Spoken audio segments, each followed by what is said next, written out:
Shalom, Amang Inang, saudara-saudariku yang dikasihi Tuhan Yesus Kristus. Sangat senang bisa berjumpa dengan Amang Inang, saudara-saudariku. Apalagi kita sedang memasuki masa Advent. Tak terasa, masa Advent kita hadapi saat ini. Dan kita akan mendengarkan firman Tuhan, menyapa kita di masa Advent ini.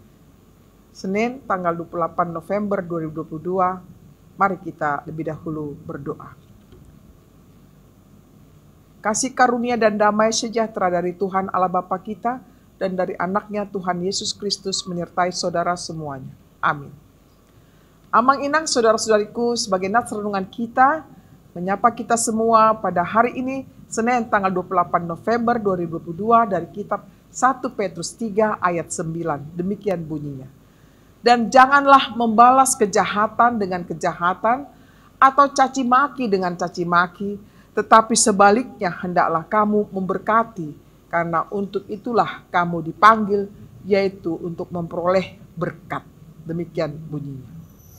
Judul renungan kita adalah jangan pernah membalas kejahatan dengan kejahatan.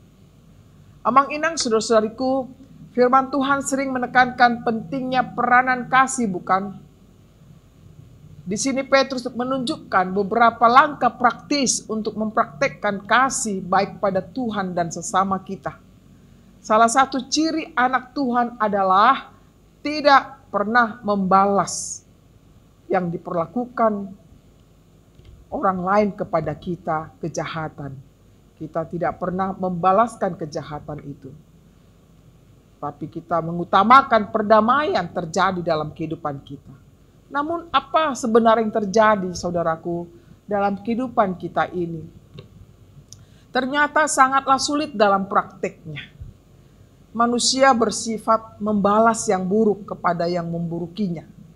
Sebagaimana yang terjadi dalam Perjanjian Lama, yakni hukum rimba. Artinya hukum yang berlaku yang menyatakan siapa yang menang atau kuat, dialah yang berkuasa. Ini sangat bertentangan dengan hukum kasih yang diajarkan Yesus Kristus. Amang Inang, saudara-saudariku, kesulitan tantangan kita memang ada dalam mengimplementasikan kasih itu, bukan? Tidaklah mudah. Tapi bukan berarti kita menyerah dengan keadaan tersebut.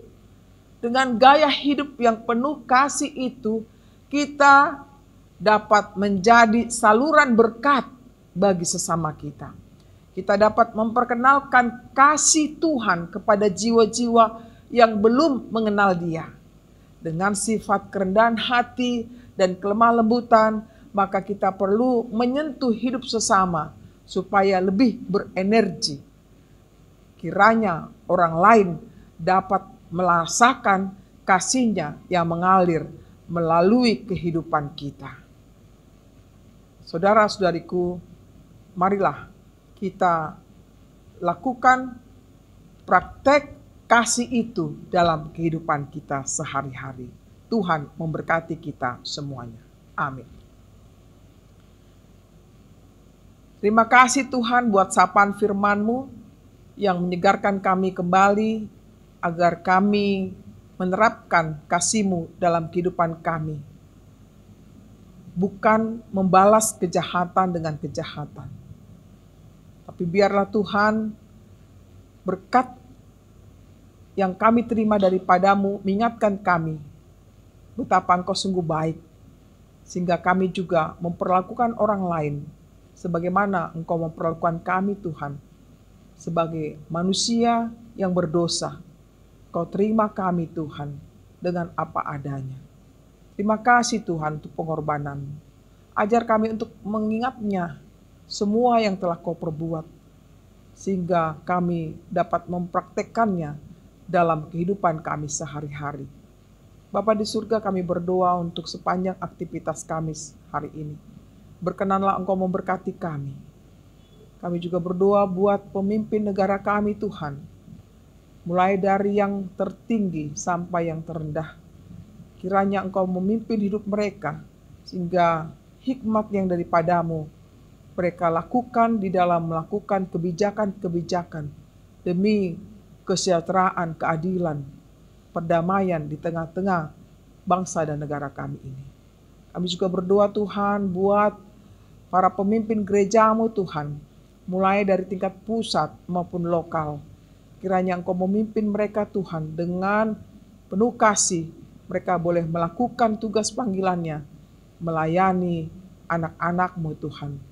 Kami berdoa hanya dalam Yesus Kristus Tuhan kami. Terimalah berkat Tuhan, kasih karunia dari Tuhan kita Yesus Kristus dan kasih Allah Bapa serta persekutuan Roh Kudus menyertai saudara semuanya. Amin. Demikianlah renungan yang bisa kami sampaikan. Selamat Advent, Tuhan memberkati kita semuanya. Shalom.